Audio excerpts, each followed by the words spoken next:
2025 was a disappointing year for Alpine to say the least. Dead last in the constructor standings, a midseason driver swap that saw neither of the two drivers scoring a point, and an overall shocking car compared to the rest of the field. It can't really get much worse unless you consider 2021 Haas, but that's a different story. It's safe to say Alpine can't really have much to look back on this season and think positively of, but mark my words, 2026 is the year we will see a resurgence in the Alpine team. To begin with, there's a lot more to look forward to come next year, and the main part of that is Alpine deciding to call it quits on the Renault power units and become a customer team to Mercedes. It's a tough decision to take a step back from being a works team and moving to another team's engines, but it was a very necessary step to take considering how Alpine has been. They've always kind of been on the back foot when it came to the power units, ever since they were the only team using them since 2021. In the past, McLaren, Red Bull, Lotus, and Toro Rosso also used these Renault power units, but as time went on, they became very undesirable, and for good reason. As a matter of fact, in 2023, Alpine themselves made the claim that their car had been cost half a second of performance simply because of the lackluster power unit.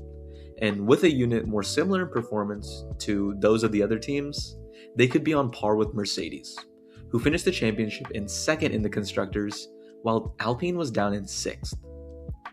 Another instance came this year in 2025 at the Japanese Grand Prix, where journalist Scott Mitchell-Malm points out that the Alpines were particularly slow in the second sector of the lap at Suzuka, which has two long straights, where in that sector alone, Alpine was losing 0.6 of a second.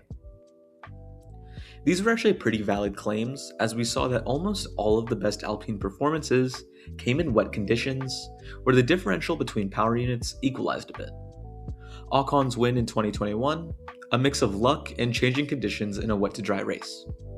Fernando Alonso qualified on the front row in Canada in 2022, you guessed it, a completely wet session. Once again in 2023, at Zandvoort, Pierre Gasly got a podium in a hectic rainy race.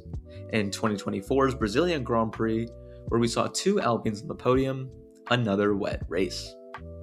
Now, these are obviously sessions that I handpicked that fit the criteria of the wet.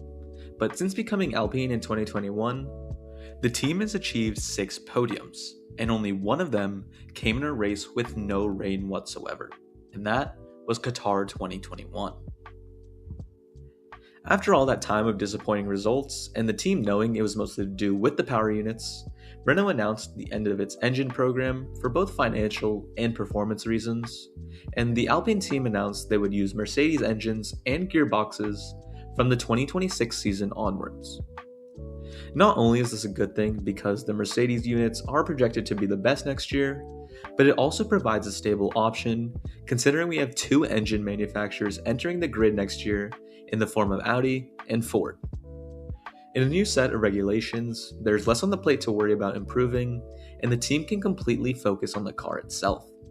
But a better car is nothing without good drivers to pilot them, and the duo Alpine has is a lot stronger than people think. To begin with, Pierre Gasly is a driver that I've always found to be very good, but also very underappreciated. He started out well at Toro Rosso, spending a season and a half there before being promoted to the Red Bull team after they frantically had to find a replacement for Renault-bound Daniel Ricciardo. And then Gasly got sent back to the junior team halfway through the season after he didn't perform up to Red Bull standards. This was the moment that caused a lot of people to write off Gasly.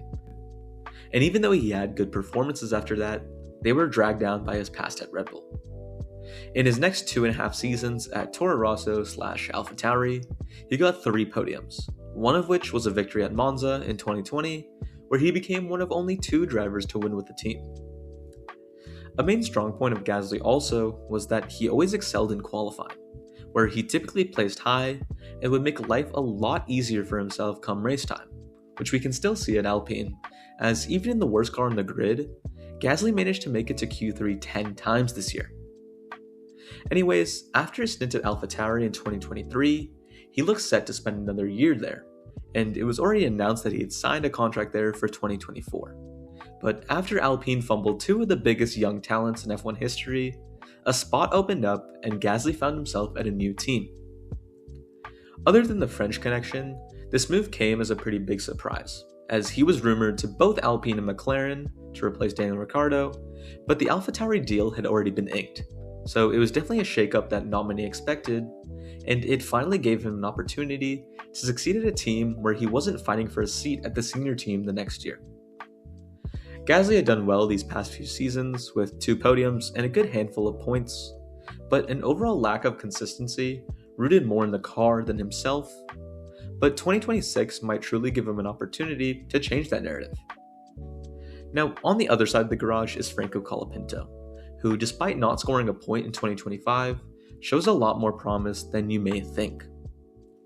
Colapinto showed speed with some points late in the season for Williams after replacing Logan Sargent, and that was the main reason he was such a hot commodity on the market and picked up by Alpine as a reserve driver, and eventually put into the second Alpine seat 6 races into the season. Many people hate on Colapinto for various reasons, and it mostly tends to stem from him taking over for Jack Doohan, which has less to do with him and more to do with the team itself, but that's besides the point. Colapinto has done a lot better this season than what meets the eye. By simply looking at the standings, you see a points tally of 0, but he also has another tally that is 0 this season, and that's DNFs. Despite many people thinking Colapinto would have crashing issues, based on his 3 incidents late in the season in 2024, he didn't have a single DNF in 2025, and that is a big step in the right direction. Also, in terms of pace, he was never really that far behind Gasly, but simply struggled a good bit more in qualifying, which is definitely not ideal, but it is something that can be improved upon, and as I mentioned earlier, Gasly has always been known to be a very strong qualifier. You also have to remember, Colapinto has not had a full-time year under his belt yet, and more significantly, he hasn't had an off-season where he knows he's driving the next year, meaning preparation could play a big factor next season. Regardless, people love to talk trash about Colapinto, but the minor details show a lot better than you would actually think. Now, let's be realistic here for a second. There is a genuinely high chance that Alpine doesn't perform. With all of the mechanical changes that I mentioned, there's an equal chance that it fails, and to the chance that I brought up that it succeeds. But there definitely is a deficit now that has to be recovered. When you zoom out and take a look at Alpine, they're a team that struggled because of their Renault power unit, and succeeded when it was conditions where it became less influential. And they did end up losing 2 of the best drivers in the sport, and had to set up for their backup plan on multiple occasions. And as the years have gone along, they've only declined. This can be shown in the Constructors' Championship year by year, where they ended 2021 in 5th and 2022 in 4th ahead of McLaren. But where McLaren has progressed to being back-to-back Constructors' Champions, Alpine has delivered a 6th in both 2023 and 2024, and now 10th in 2025. And although it can't currently get worse than 10th, an 11th team on the grid next year does mean it can get a lot worse. But 2026 is the time for Alpine to truly shine. Plenty of teams have gone through rough periods like this in the past, and they've also been able to recover very strong. Like I just mentioned, McLaren, they were 5th in the Constructors in 2022, and they started 2023 as one of the worst cars on the grid. But lo and behold, they turned it around extremely fast. Yes, Alpine has been on a bit of a downturn, but by no means is it unrecoverable.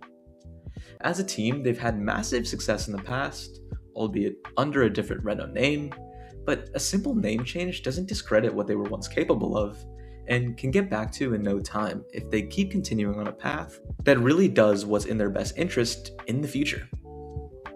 If there is one positive thing to look at from bad results, it's that there's little to no pressure on the team to deliver, and it only allows them to go up. After inconsistency on both the team principals shifting in and out, they will also now have the first full season of Flavio Briatore leadership. And whether that's a good thing or not, we will have to see, but it is stability to say the least. And they are fielding a driver lineup that is staying the same going into next year. With all of the moving parts and the rules, but stability in the people in Enstone, do you really think Alpine has a chance to make a comeback, or am I simply just a bit delusional?